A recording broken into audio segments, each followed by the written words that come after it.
এই তিনটা মার্কেটিং মিস্টেকের জন্য অনেক ছোট ছোট বিজনেসেরই গ্রোথ কমে যাচ্ছে কিংবা গ্রোথ হচ্ছে না বললেই চলে। মিস্টেক নাম্বার 1, সব সময় শুধু সেল করা।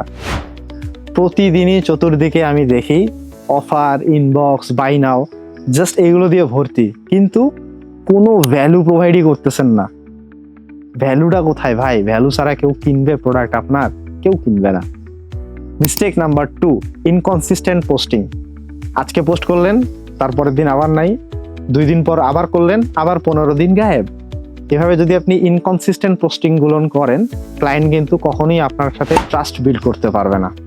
মিস্টেক নাম্বার 3, সবাইকে টার্গেট করতেছেন, ধুমায়া বুস্ট করে পোস্ট করে বুস্ট করে ভাষায় দিচ্ছেন সবাইরে র্যান্ডম ট্যাগ করে বা টার্গেটিং করে। এটা কখনোই করা যাবে না, কারণ একটা প্রোডাক্টের দুনিয়ার সব লোক কখনো কাস্টমার হয় না, বা সবাই এসে আপনার ওই প্রোডাক্ট কিনতেও যাবে না।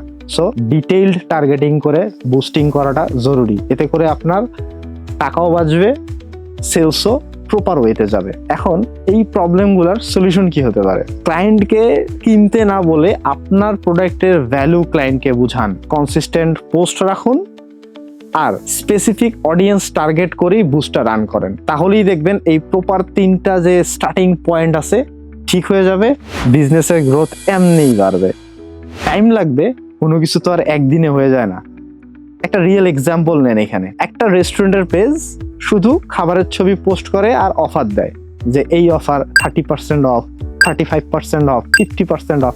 সারা জীবন খালি অফারের উপর দিয়েই চলতেছে। মানুষ হয়তো শুরুতে কিছুদিন নেবে, তারপর দেখবে যে এত অফারের কারণে কিন্তু পাবলিক ইগনোর করা শুরু করবে। কারণ যখন একটা রেস্টুরেন্ট এত বেশি অফারে চলবে, সার্ভিস প্রপারলি দিতে পারবে না, আর ডেফিনেটলি যখন সার্ভিস প্রপারলি দেবে না, ক্লায়েন্টও কিন্তু ট্রাস্ট হারায় ফেলবে। অপরদিকে আরেকটা রেস্টুরেন্ট প্রপার ওয়েতে মার্কেটিং করতেছে, তাদের ব্র্যান্ডিং করতেছে, তাদের প্রোডাক্ট নিয়ে কথা বলতেছে, ফুডের কোয়ালিটি কেমন, কতটা হাইজিন ভাবে তারা মেনটেন করতেছে, তাদের রান্নার যে বিটিএস গুলো নির্দেশ করছে, ক্লায়েন্টের রিভিউ এগুলো কন্টিনিউয়াসলি শেয়ার করতেছে সবার সাথে।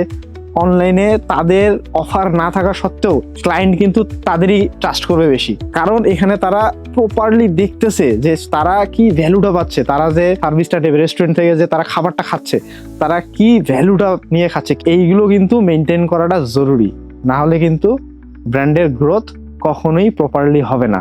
মার্কেটিং শুধু পোস্ট দেওয়াটাই না, সাইকোলজি বুঝলে আপনার মার্কেটিং এর ইম্প্যাক্ট অনেক বড় হবে তখন। ওকে।